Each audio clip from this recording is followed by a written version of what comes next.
Olá, você está no Diabetes na Linha, um podcast de educação em diabetes para você ter mais autonomia e qualidade de vida na sua jornada. Eu sou a Carol Souza. Eu sou o Alessandro Borges. E a partir de agora você tem muita informação de qualidade para gerenciar melhor o seu tratamento.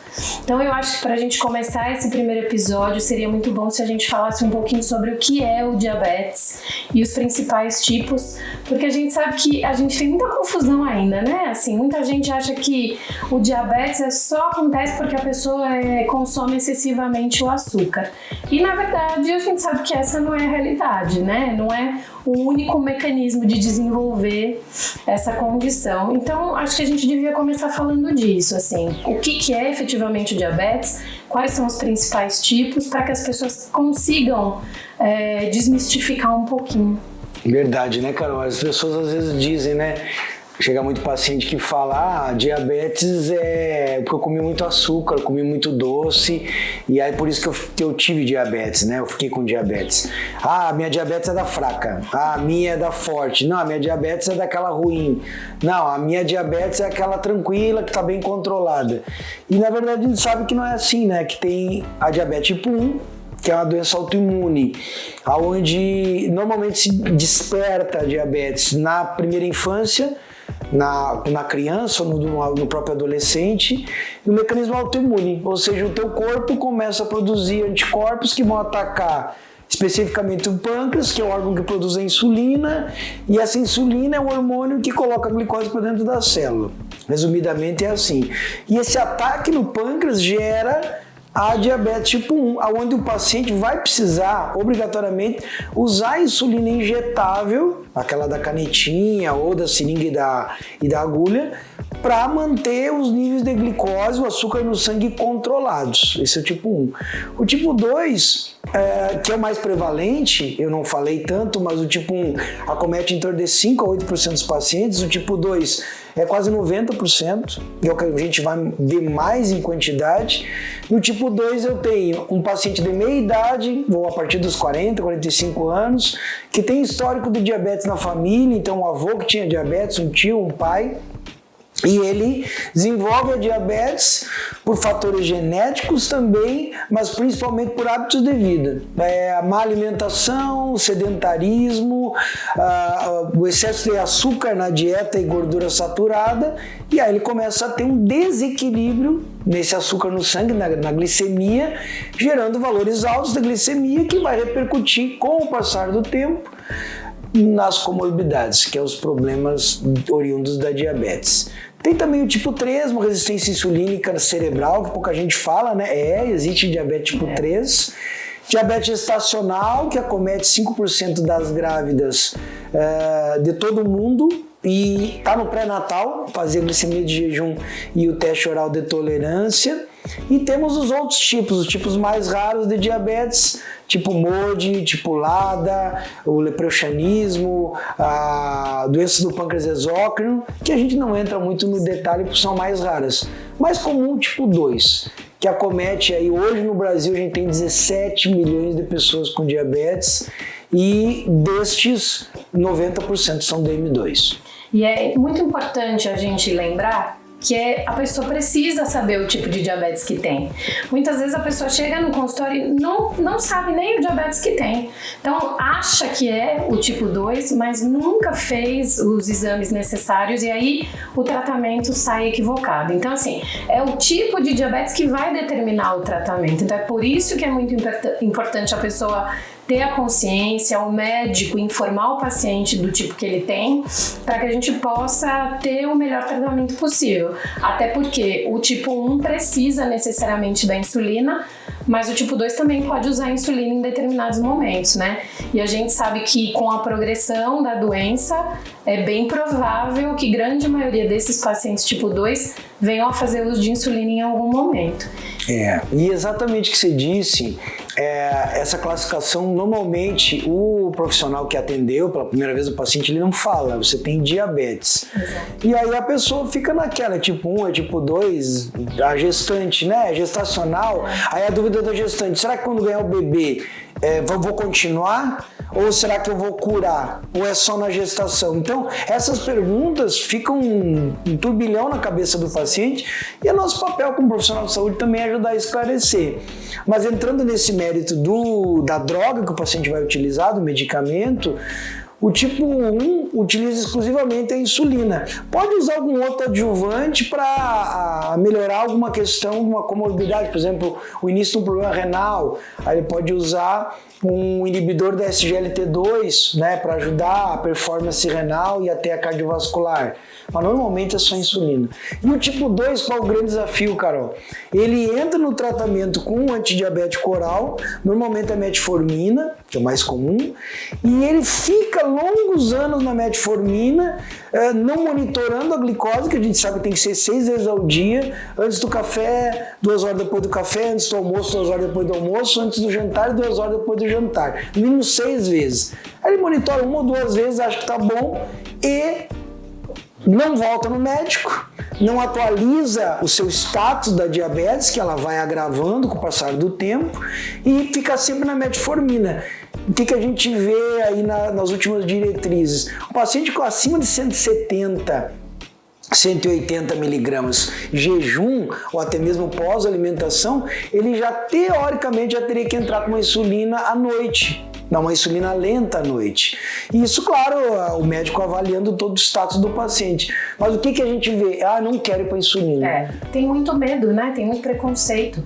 Mas eu acho que muito desse preconceito é culpa nossa, profissional de saúde. Porque muitos profissionais de saúde até hoje ainda intimidam o paciente, né? E falam, se você não se cuidar, se você não fizer exercício, não se alimentar direito, eu vou te passar insulina. Então a insulina fica como vilã do tratamento. E não na realidade o que ela é, porque a insulina é vida, né? Isso. É a insulina que permite que essas pessoas vivam. E ainda com relação à inércia terapêutica, né? A gente vê isso mesmo em pacientes que já estão em uso de insulina, né? Isso. É muito comum você receber paciente em consultório que usa a mesma quantidade de insulina aí há 10, 20 anos, Isso. que monitora uma vez por semana a glicemia, tá com a glicada aí acima de 10% e continua com a mesma dose, né? Quer dizer, tá só basal, não tem um esquema melhorado e tá só gerando complicação atrás de complicação sem acompanhamento. Então, é muito assim, eu vejo que nós profissionais de saúde temos um papel fundamental cada dia maior e que se torna nossa obrigação orientar o paciente para que, uma vez que nós, por exemplo, não somos médicos, né, não somos prescritores, mas a gente tem a obrigação de fazer uma orientação adequada para que essa pessoa possa buscar o melhor tratamento para si e evitar as maiores complicações, né? E como você falou, o medo, né? Às vezes, se você continuar nesse desequilíbrio, eu vou tirar do comprimido e vou colocar para seringa, vou colocar para caneta, que tem a agulha. Aí o paciente já fica naquela história de não, eu não quero ir. Eu vou me cuidar. E fica se auto-enganando, né? Usando a metformina ou qualquer outra droga e os níveis de glicose lá em cima, como você falou, não monitora. Então, na verdade, assim, eu sempre brinco, você tá num barco sem leme e sem bússola.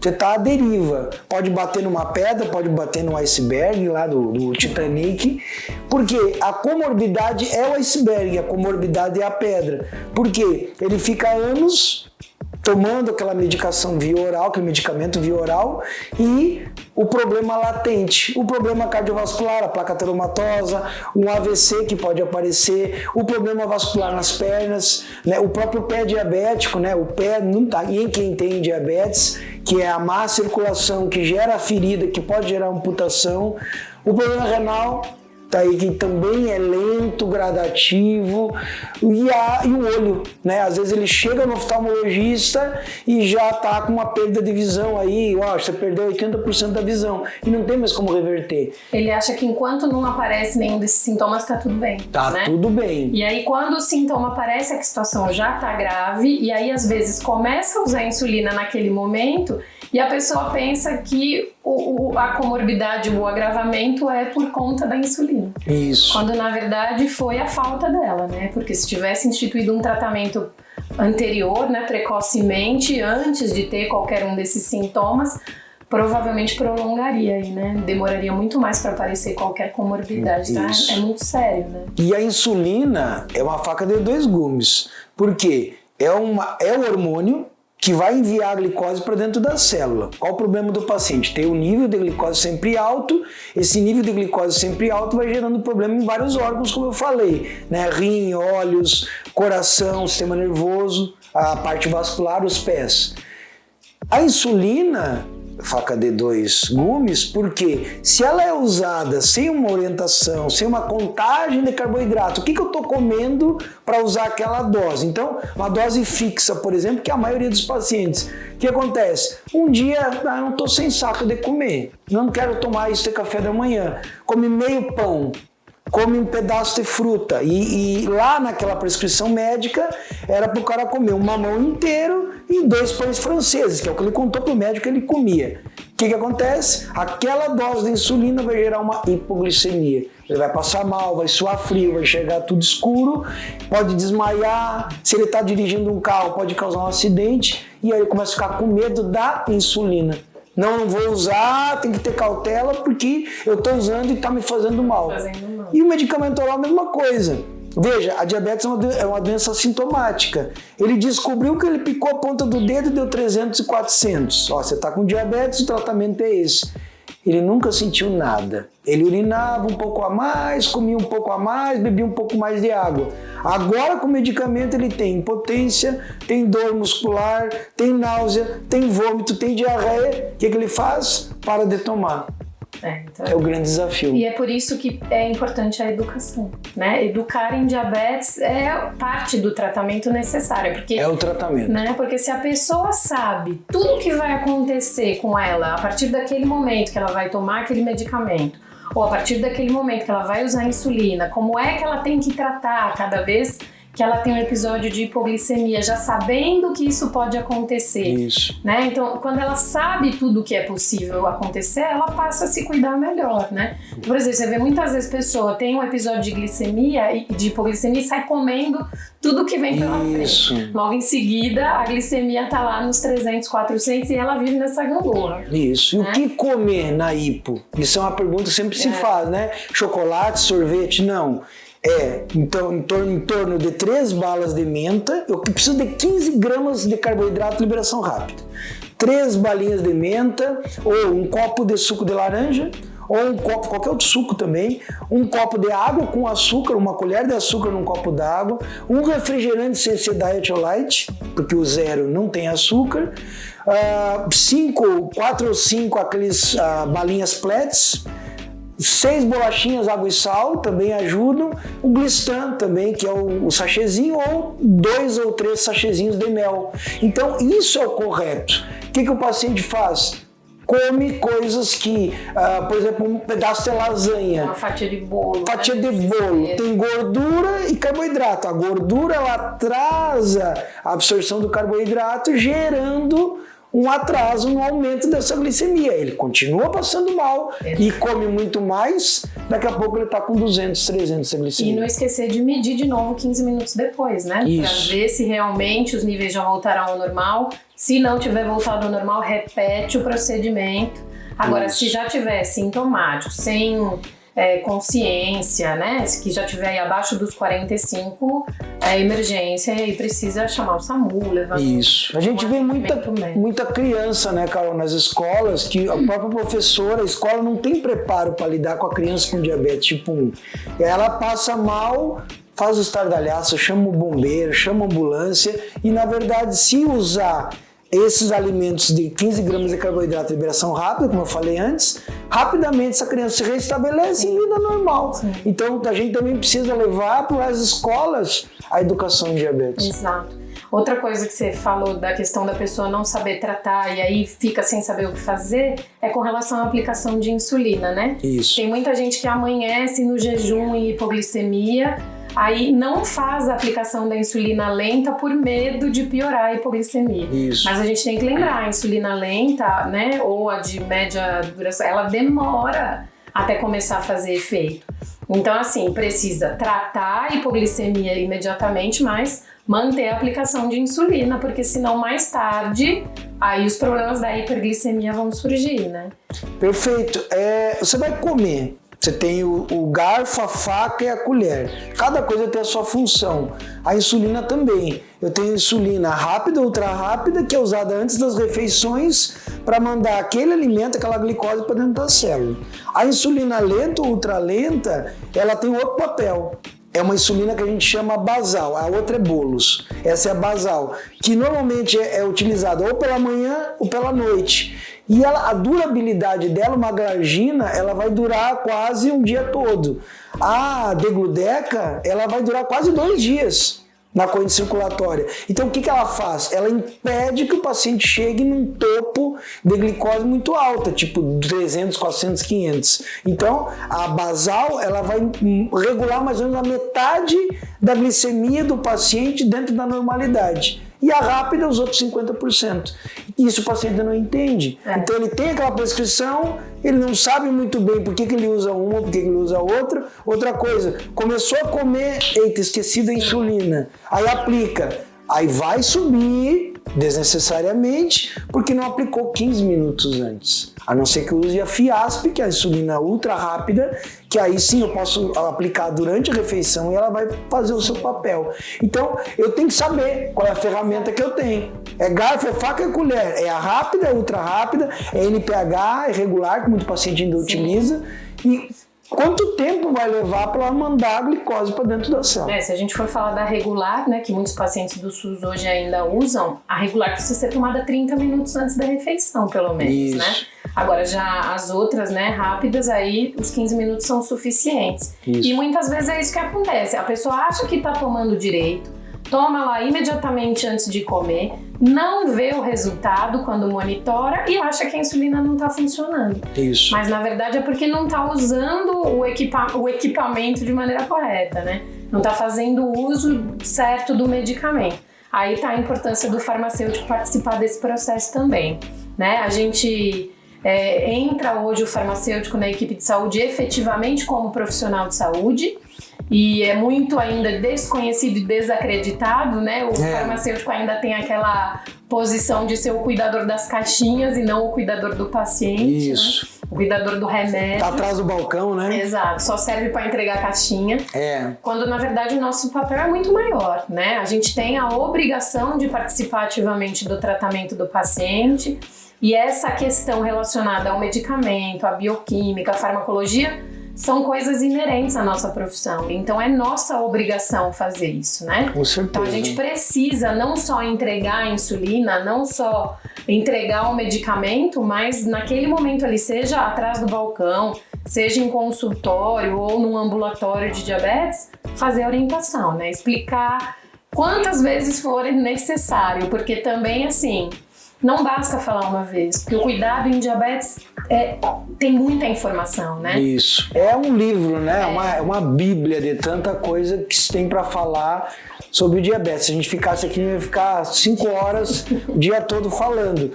Uma das coisas mais importantes que você disse é, principalmente, ele recebe a caneta de insulina. Me preocupa muito o paciente de primeira vez, trocou a seringa e a agulha por uma caneta de insulina, e aquela caneta para ele é o cara que não sabe dirigir, tem um Porsche, acabou de ganhar um Porsche. Ele olha para aquela máquina e acha lindo, mas ele não sabe pilotar. Então, a caneta de insulina é nada mais que uma seringa com uma agulha acoplada que facilita, que agiliza o processo da aplicação. Então, você não precisa pegar uma seringa, aspirar numa ampola, medir e colocar. A própria caneta faz isso. Então, você tem o disco da dose, você vai colocar ali a dose, mas tem algumas malandragens. Você tem que fazer o teste da gota, então colocar no 2, apertar para cima e mostrar que essa insulina está jorrando. Se não, ele aplica, ele acha que jorrou, não saiu nada, a glicemia é sempre alta. A insulina não funciona para mim. Aí, a agulha não vem junto da caneta. Então, ou ele ganha no SUS, ou ele tem que comprar a agulha. Quanto tempo ele usa a agulha? Ele tem que usar a agulha por, no máximo, 1 dia, preconizado pelo SUS. A gente sabe que o ideal é uma aplicação por agulha. Então aplicou, coloca a agulha no lixo. A gente sabe que também o custo da agulha é alto para quem compra. Então tolerável uma agulha a dia. E aí, rosquear corretamente, fazer o teste da gota, verificar se está jorrando a insulina, se ela não está entupida ou ela está torta, né? E um maior erro que a gente vê.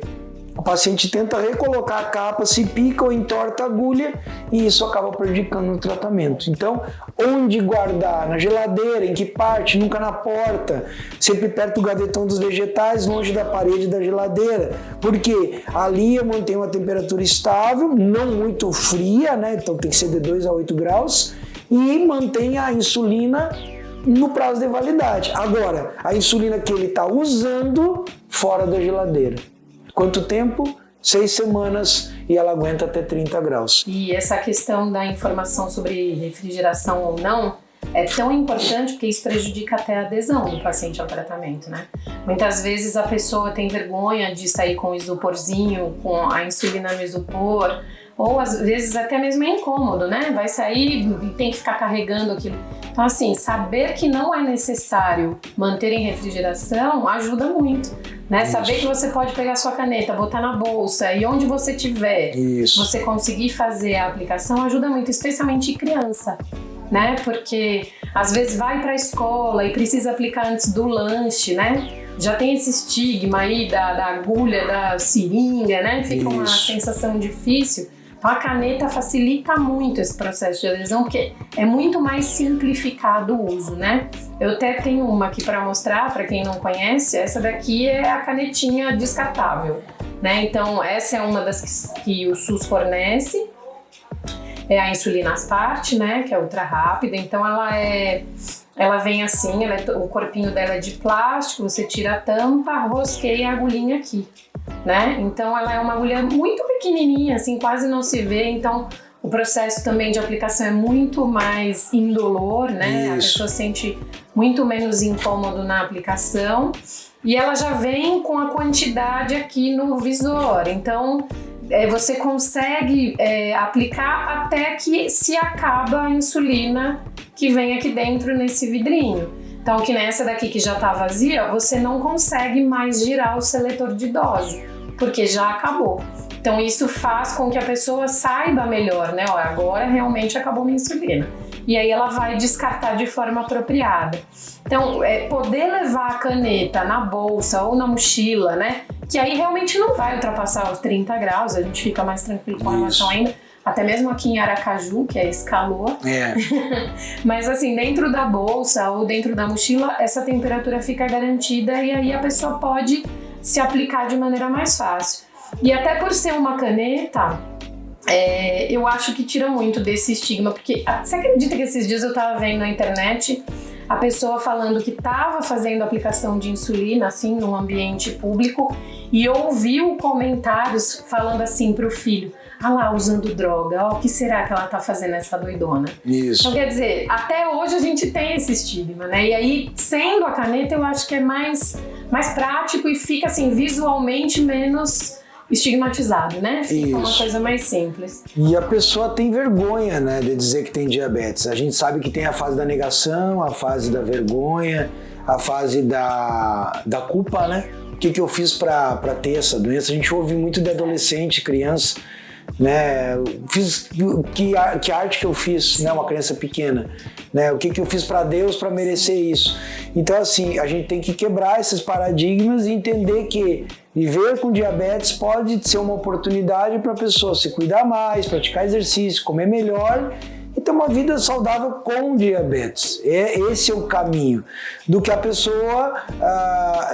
você sabe que eu tenho diabetes tipo 2 e às vezes a gente conta para as pessoas e a pessoa diz: ah, que pena, meu Deus, coitado, né? E a gente já fica olhando com um ar de pena para a pessoa. A gente não precisa de pena, a gente precisa de entendimento que é uma doença que, se você cuidar, se você entender, se você controlar a glicemia, você tem uma vida saudável, uma vida como qualquer outra pessoa. Agora, é claro, como tudo na vida, se você for desregrado, indisciplinado, as consequências vão vir. Sim, né? É ter vida saudável, né, Lisa? Independente do diabetes ou não, né? São as oportunidades pra gente, né, acordar. Sim. Né? Eu, antes de desenvolver diabetes, eu tinha uma alimentação totalmente desregrada, sedentarismo, não praticava exercício físico, e aí a conta chega, a conta vem, e agora é a hora de recuperar o tempo perdido com a oportunidade da diabetes. Você sabe, essa questão de oportunidade, eu sempre falo muito para paciente que é o pré-diabetes.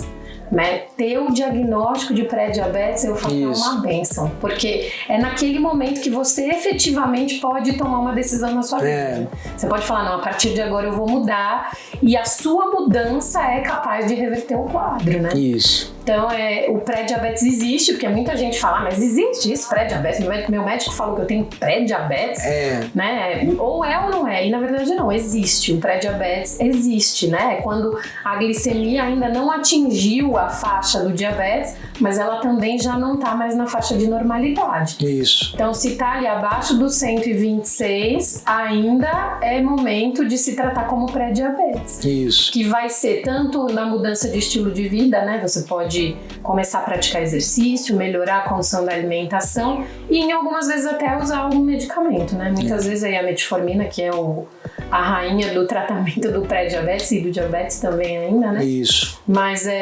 eu acho que é o momento perfeito para a pessoa virar a chavinha e falar, agora eu vou me cuidar e evitar que progrida para o diabetes tipo 2, que aí a gente...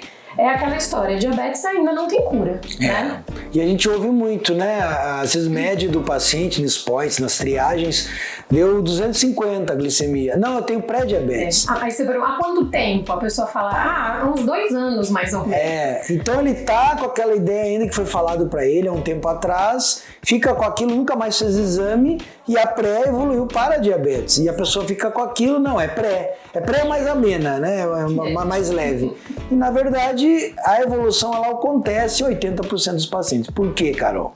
Ninguém quer o tal do MEV.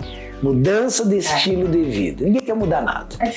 Eu tô bem, eu tô tranquilo, eu gosto de comer isso aí mesmo, eu não tenho tempo para fazer exercício, a gente sempre brinca. Não é que você não tem tempo para fazer exercício, o exercício não é prioridade na sua vida. Quando o exercício for prioridade, você acorda às 5 da manhã, teu trabalho é às 7, tu malha das 5 às 6 e acabou. Ah, mas eu tenho sono, então tua prioridade é dormir. Ah, mas eu tenho que tomar meu café. A prioridade é o café da manhã. Então, quando a gente inverte a prioridade é a saúde. E eu tinha um amigo da educação física que dizia assim, tudo bem, não quer fazer exercício, tranquilo. Guarda todo esse dinheiro na poupança, que esse dinheiro que você ia gastar com a academia, você vai usar na terceira idade com medicamento. Acabou. Então, uma hora ou outra você vai acabar gastando. Né? Então, essa mudança de estilo de vida realmente é ou pelo amor ou pela dor. Pela dor é 90%, pelo amor é 10%. Né? A pessoa, não, eu quero, eu tenho vontade. Infelizmente é assim. E vamos ser honestos, né? Eu acho que a minoria das pessoas pratica exercício porque gosta.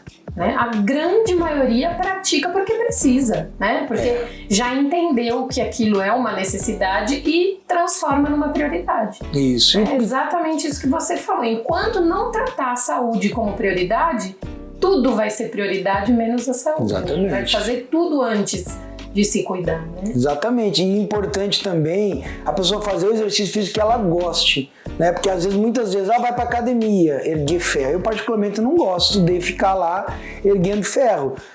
Gosto de outros tipos, uma natação, uma bicicleta, o próprio crossfit eu fiz um tempo, aí o joelho dá uma judiada, a gente já para, né? Que crossfit é a bênção dos fisioterapeutas, né? Então, é brincadeira, mas assim, é alto impacto, a pessoa tem que ter preparo e um bom instrutor ali do lado, né? Porque o CrossFit realmente é um exercício de alto impacto. Então, o que eu digo? Faça o que você goste, o que lhe dê prazer. Se é caminhar na orla, na praia, ou no campo, ou se é uma corrida, ou se é natação. Então, tem que fazer o que gosta. Até porque é pra vida toda. Exatamente. Então, não adianta nada. É a mesma coisa com a alimentação. Não adianta ser radical, porque ninguém consegue ser radical a vida toda. Isso. Então, às vezes, a pessoa ali na ânsia de ter uma qualidade de vida maior na hora do diagnóstico, começa, faz crossfit, corta todo o carboidrato, faz uma uma low carb aí bem, com bastante afinco, mas que vai durar ali 1 mês, 2. Isso. Porque depois ela não aguenta mais. E a semaglutida, Carol? Isso aí agora cada vez mais um episódio, né? Droga da moda. A droga da moda. E assim, é muito sério a gente pensar que qualquer pessoa pode chegar e comprar, né? Isso. Sem prescrição. Porque a gente sabe que a obesidade é muito vendida, né? Assim, os tratamentos de obesidade, que na verdade muitas vezes nem tratamentos são, né? Então, quando coloca uma droga aí que tem esse potencial de perda de peso igual a semaglutida tem, que é praticamente uma bariátrica, né? Uma perda de peso sensacional aí, em torno de 20%. Isso. Mas sem a menor orientação, o quanto de risco essa pessoa não se expõe. Né? A gente até viu agora, semana passada, estudos falando sobre a questão da pessoa ter essas... Como fala? Essa tendência suicida, né? Esse pensamento suicida. Já rebateram, não é mesmo? Já rebateram, mas assim, quer dizer, é uma droga nova. Droga nova. Né? Muita coisa pode acontecer ainda. Exato. Então assim, apareceu essa questão... Tudo é relevante. Exato. Apareceu essa questão agora da ideação suicida, mas que aí já foi comprovado que não tem uma relação direta com a semaglutida. Isso. Né? E a gente tem que pensar que pessoas que estão aí com depressão, ansiedade, advindas da obesidade ou do próprio diabetes, que também mexe muito com a questão emocional, Isso. né?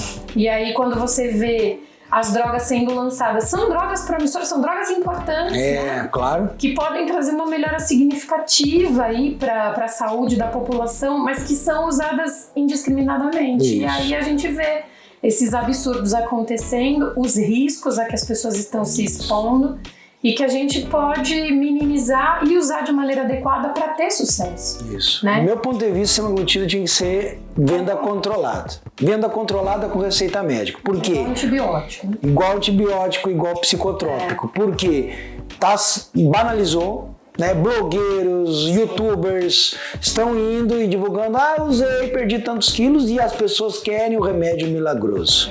O remédio para impotência sexual, o remédio para estudar, potencializar o estudo, o remédio para dormir, o remédio para ficar feliz, e agora o remédio para emagrecer. Ou seja, eu não quero fazer exercício, eu quero comer tudo, eu quero tomar uma droga milagrosa, sempre foi a busca, né? Na época dos anorexígenos, né? E ainda hoje a empresa já está anunciando descontinuidade na produção porque não está dando conta das vendas. E veja, R$1.000. Sim. Não é uma droga barata. Né? Um colega aqui na cidade me contou que foi a moça que comprou 8 canetas. Parcelou no cartão em 10 vezes. Então, quer dizer, são os absurdos que a gente vê sem nenhuma orientação. Às vezes, teve um caso de até uma conhecida minha, que eu fiquei sabendo da história, era para utilizar 1 miligrama, ela utilizou 4 e passou mal, foi para o hospital em estado grave. Então veja, são drogas perigosas, drogas que têm muito efeito colateral, a náusea, vômito, diarreia, o mal-estar, inclusive pode gerar hipoglicemia também, tem alguns relatos, e tem que ter orientação do profissional. Sem contar dos riscos futuros, né? Porque a gente não sabe ainda o que pode acontecer, né? Isso. É óbvio que pelo mecanismo a gente já tem a ideia de que isso vai levar a uma produção acentuada de insulina e que vai gerar outras consequências, né? Isso. Mas agora, com o pós-venda, que vão sair os estudos definitivos, né? Pra gente ver o que realmente pode acontecer. Então, assim, tem que ter muito cuidado. Medicamento e veneno, o que muda de uma coisa para outra é a dose. Isso. Então, a gente tem que ter muita orientação. Não é sair comprando porque tá na moda, porque vai me fazer perder 20% de peso. Não é só isso, né? Isso. Eles todos têm uma dose progressiva. Então, você tem que começar com uma dose menor até chegar na dose usual. E às vezes a pessoa nem faz essa progressão. Isso. Já começa ali na dose. Então, assim, às vezes a pessoa tem tanto preconceito com a insulina, que é uma caneta, né, injetável, a semaglutida é a mesma coisa, só que para semaglutida usa-se... Dá para tomar a picada, né? À vontade, não faz mal. E já quando uma pessoa realmente precisa, fica com esse preconceito. E estão confundindo, viu, Carol? A insulina com a semaglutida. Inclusive até alunos me perguntando, e na verdade assim, a insulina ela não emagrece. Sim. A insulina, pelo contrário, o excesso da insulina gera obesidade. Tanto é que tem paciente com DM1 que usa a insulina assim, muito altas doses, que ganha peso. Sim. E o perfil do DM1 é magro. Por quê? A insulina ela envia a glicose para dentro das células, assim, a grosso modo. E essa glicose ela vai ser estocada na forma de glicogênio, mas também na forma de gordura. Então ela é convertida também em triglicerídeo que vai ficar lá no adipócito. Então a pessoa que usa a insulina não emagrece. Ela engorda, ela ganha peso. Então a caneta de insulina é uma coisa, a caneta semaglutida é outra. É o análogo de GLP-1 que vai, entre aspas, diminuir o retardamento, o esvaziamento gástrico e vai inibir a fome por causa disso, né? E vai melhorar a performance da insulina na célula. É uma droga promissora? É, mas ainda tem muito estudo em cima para ver os efeitos colaterais das pessoas que estão usando. Ressaltar, quem usa insulina tem que continuar usando insulina, né? Porque começa a usar semaglutida, vai lá e para a insulina. Isso. Então, usa insulina, continua usando insulina. Insulina é para uma coisa, semaglutida é para outra. São coisas distintas, né? Não dá para misturar. Você estava falando da semaglutida com relação a isso de a pessoa usar indiscriminadamente, né? Mas eu tive paciente, inacreditavelmente, que usava insulina porque viu o marido usando, achou que era uma boa e passou a usar. Foi lá, comprou e passou a usar. Para emagrecer. Por conta. E não existe Não, porque isso. achava que ia botar a glicemia na meta, né? Então, assim, meta, outra coisa que eu acho que é importante a gente deixar claro são as metas glicêmicas, né? Isso. Apesar de existir uma indicação da Sociedade Brasileira de Diabetes, de todas as associações, as metas são individuais. Isso. Né? Então, para cada paciente vai existir uma meta específica e isso deve ficar muito claro com o médico, né? Isso. A gente não pode sair da consulta sem determinadas informações. Então, você não pode sair da consulta sem saber o tipo de diabetes que você tem. Isso. Você não pode sair da consulta sem saber qual vai ser a sua meta de glicemia, o que você precisa atingir, porque quando a gente tem uma meta, a gente constrói os caminhos, né? E quando você sai ali sem saber se isso é bom ou se é ruim, fica totalmente perdido. Você tem que ter um caminho, né? É norte, sul, leste, oeste, né? Pra onde eu vou? Qual que é a minha visão do futuro? Qual é a minha meta? Né? Eu vou chegar a quanto? Até onde é o meu teto? Exato. Até para saber que conduta tomar quando você tá fora. Porque o que a gente vê também, muitas pessoas medindo até a glicemia 6 vezes ao dia. Isso. Mas não sabem o que fazer com aquele resultado. Exato. Então também aquilo não funciona para nada, né? O cara tá se furando ali 6 vezes por dia, vê glicemia 1 hora 70, 1 hora 400, 1 hora 180, mas e aí? Que conduta essa pessoa tem que tomar em cada momento de glicemia diferente, né? E principalmente o clínico saber o que fazer com esse resultado, né? Porque às vezes assim, naquela consulta de 10 minutos, 15, 20, 30, enfim, o tempo que o médico vai ter para dedicar para o paciente, ele leva com todo o carinho aquele esforço mensal, né? Anotando todo dia, porque assim, qual a grande dificuldade do controle da diabetes? É o manejo da doença, ou seja, são múltiplas coisas que eu tenho que fazer durante o dia, mas eu tenho que comer também, eu tenho que dormir, tenho que tomar banho, eu tenho que namorar, enfim, tem que ter o meu lazer e mais cuidar da diabetes. E aí ele anota com todo carinho antes do café, 2 horas depois do café, antes do almoço, e leva para o médico. Ah, tá bom, tá legal. Ou faz e aí isso desmotiva demais, né? Por isso a importância do farmacêutico também, que vai também dar atenção, vai ter o cuidado, vai ter a orientação, porque é uma equipe multidisciplinar, ninguém faz nada sozinho. Na diabetes a gente vê muito claro isso.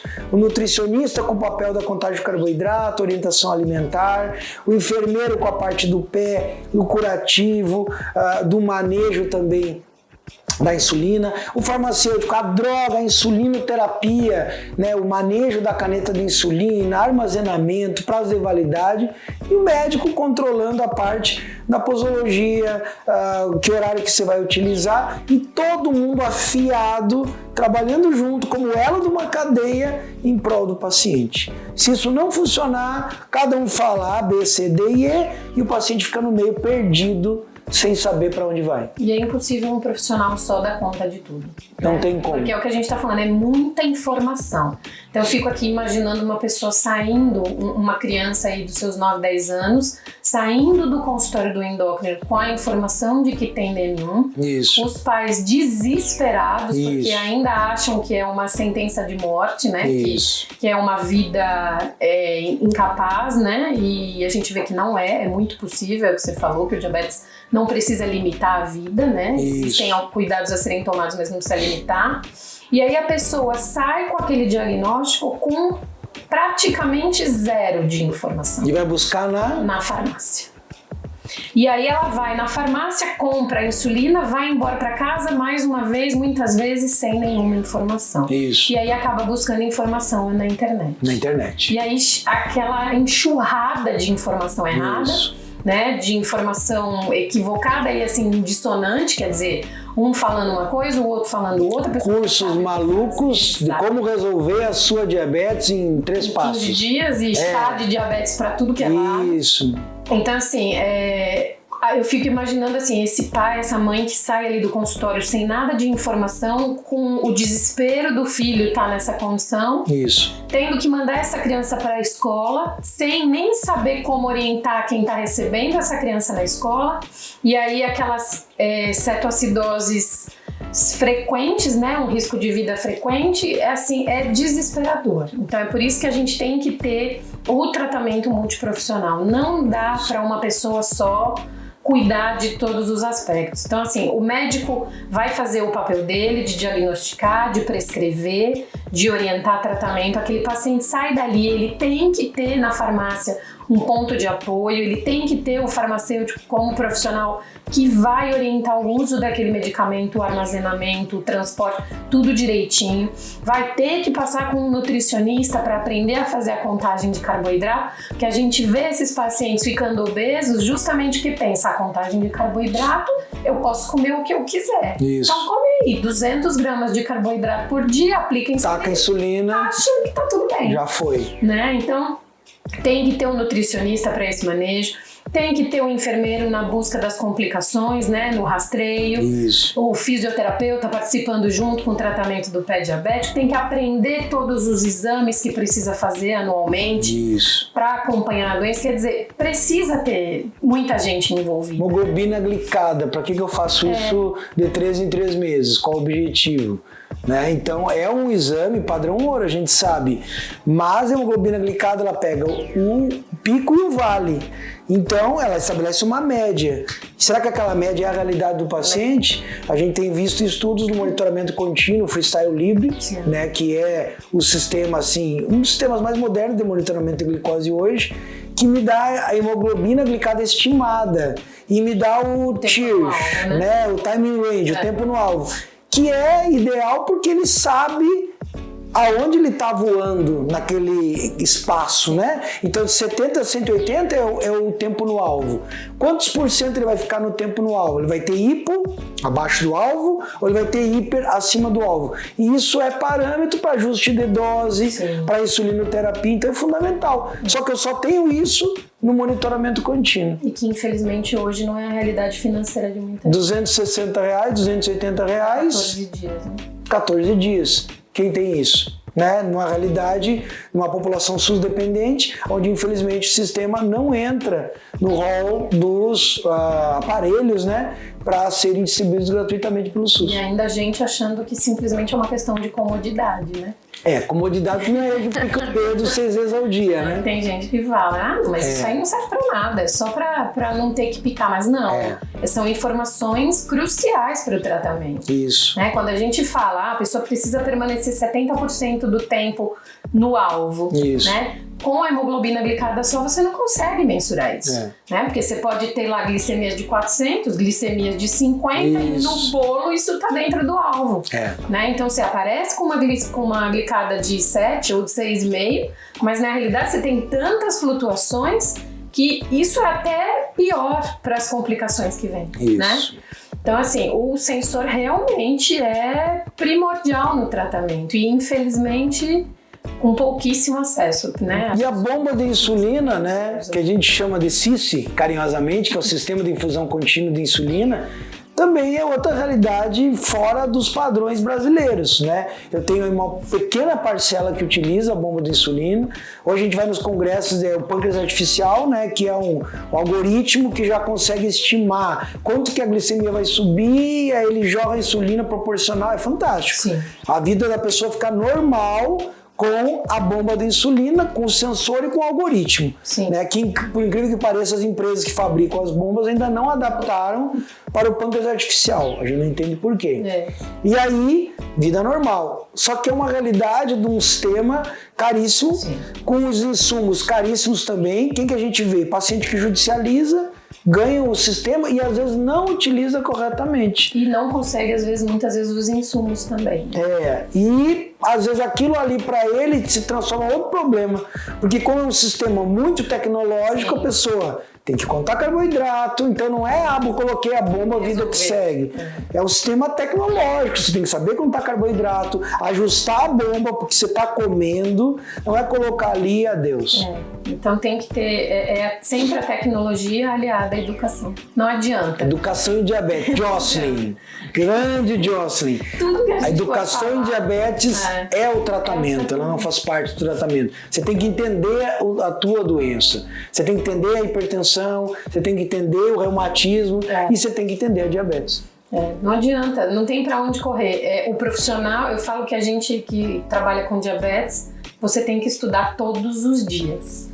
Porque todos os dias você aprende uma coisa nova, seja em tecnologia ou não, mas todos os dias tem alguma coisa nova para você aprender. E o paciente, dobrado, ele tem que estudar muito mais, porque ele tem que se estudar, né?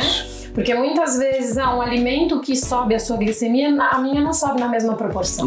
Né? Ou às vezes eu uso a insulina de uma maneira que para você dá certo, para mim não dá. Né? Porque às vezes o local de aplicação influencia, né? Então, se você aplica a insulina na barriga, você tem uma absorção mais rápida. As velocidades da absorção, fundamental. E as manias também que o cara tem, de não querer aplicar na perna, de não querer aplicar no braço, só na barriga. A gente sabe que a aplicação sucessiva, sempre no mesmo lugar, gera a lipohipertrofia ou lipodistrofia, que é um nódulo no local, ali não dói, aí fica gostosinho de aplicar, porque justamente não dói, mas ali eu tenho menor ação da insulina e a adesão ao tratamento ela vai se perdendo no passar do tempo, por causa das deformidades. A pele fica feia, né? O abdômen fica feio. Fica todo cheio de nódulos. Isso. E aí o rodízio é fundamental. O rodízio não é só de pizza e churrasco. O rodízio também é da insulina, braços, pernas, abdômen e a parte do dorso glúteo. Então, muita gente aplica mesmo só na barriga, né? Acho que é mais fácil. Mas assim, peça pra alguém, se você tiver dificuldade de aplicar no braço, né? Ou use técnica, né? Apoia o braço, aí você pega esse gordinho e aplica. Ou apoia do outro lado da cadeira, aqui no gordinho lá de fora e aplica. Na lateral das pernas, né? Existem outras possibilidades. Às vezes é preconceito. Não, na perna eu não aplico. Mas às vezes você testa e dói menos do que se você aplica em outro lugar. Outra coisa importante também, a pessoa vai pra academia, então vai pra academia hoje, vou malhar a perna. Então evita aplicar insulina na perna. Isso mesmo. Né? Aplica em outro lugar. Então assim, são muitos os detalhes. São muitos os detalhes. Nem Roberto Carlos, né? E é que nem às vezes a pessoa, o exercício tende a fazer a glicemia baixar. Porém, às vezes pessoas que fazem crossfit acabam tendo uma hiperglicemia no final da sessão. Isso. Então é por isso que é tão importante o paciente se conhecer. Porque é ali que ele vai ver o que funciona para ele, o que acontece no organismo dele, né? Isso. Então ela já sabe, eu vou sair pra academia hoje eu vou malhar pesado. Então é capaz que a minha glicemia suba. Então eu não vou comer nada agora, vou pro treino, meço antes, meço durante, meço depois. Isso. Aí a facilidade do sensor, né? Que você tá lá na academia, é simplesmente passar o celular ou o aparelhinho do sensor e escanear, né? Isso. Então, assim, é importantíssimo se conhecer, né? O diabetes é o autoconhecimento, o autocuidado diário. E a gente escaneia na hora aí, ó, passando o celular, e a gente escaneia o valorzinho da glicemia, 82, tranquilo, uma retinha, né? Aí a gente consegue ver as oscilações, né, da refeição, né? Que foi ontem à noite que eu dei uma exageradinha, mas durante o dia tudo tranquilo. Então a vantagem do monitoramento contínuo é esse. Agora o grande problema é o custo. Né? O que a gente quer é popularizar, que chegue a todos. Planos de saúde a gente sabe que tem como pedir a solicitação, então se fica esperto, né, no seu plano para solicitar, se você tem diabetes, um monitoramento contínuo, e o caminho é esse. Em alguns municípios também já tem como protocolo, né? Já. Para pacientes DN1. Né? Muitos municípios brasileiros já estão começando a implementar o Freestyle Libre, que é monitoramento contínuo, que eu falo porque eu não tenho conflito de interesse, porque é o único que tem no Brasil, é o único monitoramento contínuo que tem no Brasil. Os Estados Unidos tem mais de 3. Aqui é um só.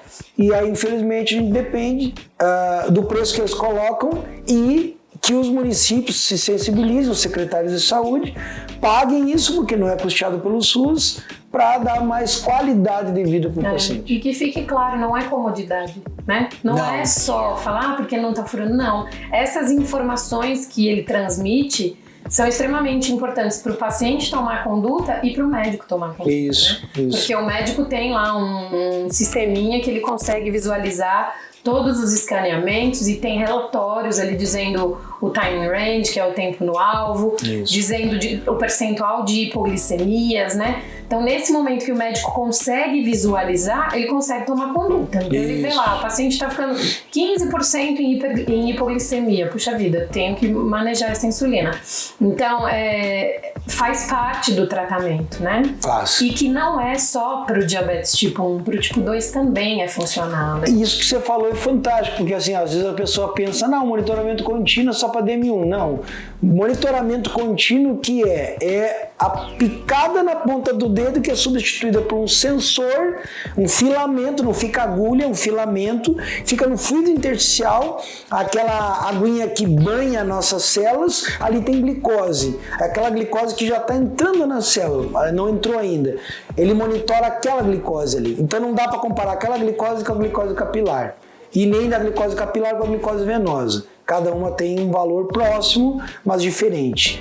E essa glicose no fluido intersticial, ela vai dando a estimativa da alimentação, do efeito da insulina, enfim. Para a DM2 é fantástico, porque evita a picada na ponta do dedo e você tem qualidade monitorando a tua glicemia. E tem as setas de tendência também, né? Então ela vai apontar aí agora nesse momento, minha glicemia está subindo, está baixando, isso, ou está estável. Então aí eu consigo já tomar minha decisão, né? Isso. Puxa vida, eu ia tomar um cafezinho agora, um café da tarde, fazer um lanchinho. Aí olho, minha glicemia está subindo. Então, se eu uso insulina, eu já sei que eu tenho que fazer a correção. Tá na hora de tomar. Agora, se eu não uso, então eu tenho que esperar ela normalizar primeiro. Vou beber uma água, vou fazer uma caminhada, a hora que estiver normal, eu vou me alimentar. Então, assim, são muitas as possibilidades que a tecnologia traz, né? E que a gente não pode achar que é comodismo. Isso. São coisas facilitadoras da vida, assim como a contagem de carboidrato.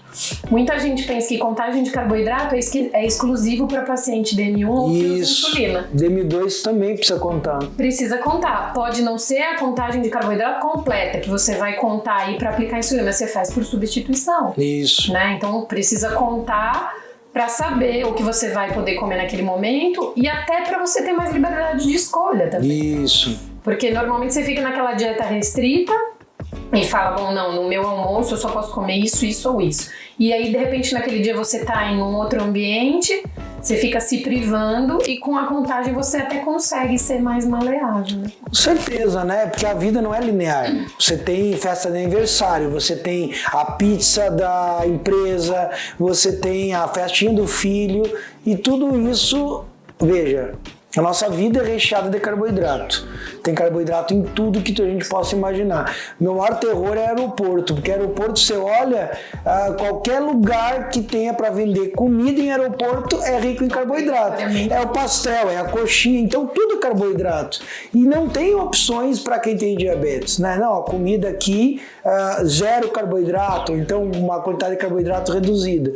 Porque é exclusão mesmo, é feita para a maioria das pessoas, exclui quem tem a diabetes, por exemplo. E é errado, né? Porque na verdade é um nicho importante. Muitas pessoas que estão se cuidando, estão fazendo academia, fazem a dieta low carb, então é importante também ter essa opção. Sim, sempre, né?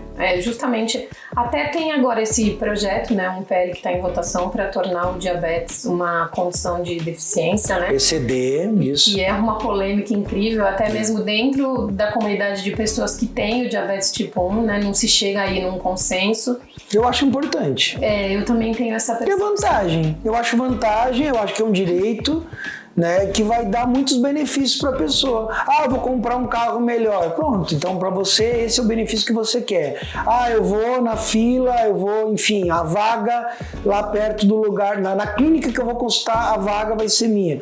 São vantagens. Sim, já existe até alguma coisa, né? Por exemplo, se você vai fazer um exame em jejum, você pode informar, olha, eu tenho diabetes, que você tem o direito de ser atendido primeiro por conta do risco de hipoglicemia. Eu sempre penso o lado positivo das coisas. Né? Se você pensar negativo, eu vou me estigmatizar que eu tenho PCD, eu não vejo por esse lado. Eu tento enxergar a vantagem numa realidade que qualquer pessoa pode ter, e que se essa pessoa vai ter vantagem, que bom, que aproveite a vantagem. E a gente tem que entender que os riscos são maiores, né? Então a pessoa pode ter uma hipoglicemia mesmo, de repente, na nutrição, ou esperando no laboratório, né? Então, se é a possibilidade e se vai trazer benefício, por que não? Eu não entendo como uma coisa ruim, mas vamos ver o que vai sair disso, né? Perfeito. Vamos ver o que a gente pode esperar. Então foi muito gostoso hoje esse papo. Eu tenho certeza que você ganhou um monte de informação aí que você não conhecia. Quero agradecer muito sua presença. Já passa a seguir esse podcast. Curte bastante para que seja bem disseminado e principalmente compartilha com aquela pessoa que você conhece e sabe que precisa de informação. Lisandro, muito obrigada pela parceria. Acho que foi muito gostoso a gente poder ter esse bate-papo, que a gente continue aí em outros momentos. Foi adocicado, foi muito bom. Eu acho que é importante, né, Carol, a gente falar sobre diabetes e que as pessoas também recebam esse conhecimento, né, de maneira leve, descontraída, sem botar pavor em ninguém, porque a diabetes não apavora. Eu sempre brinco, né, a diabetes, a pior diabetes que tem é aquela que a gente não cuida. Isso. Então, a melhor diabetes é a diabetes cuidada, controlada, compensada, onde a pessoa tem noção do que ela tem e, para isso, ela faz o dever de casa para se manter saudável. O prazer foi meu e até o próximo podcast. Até mais. Até mais.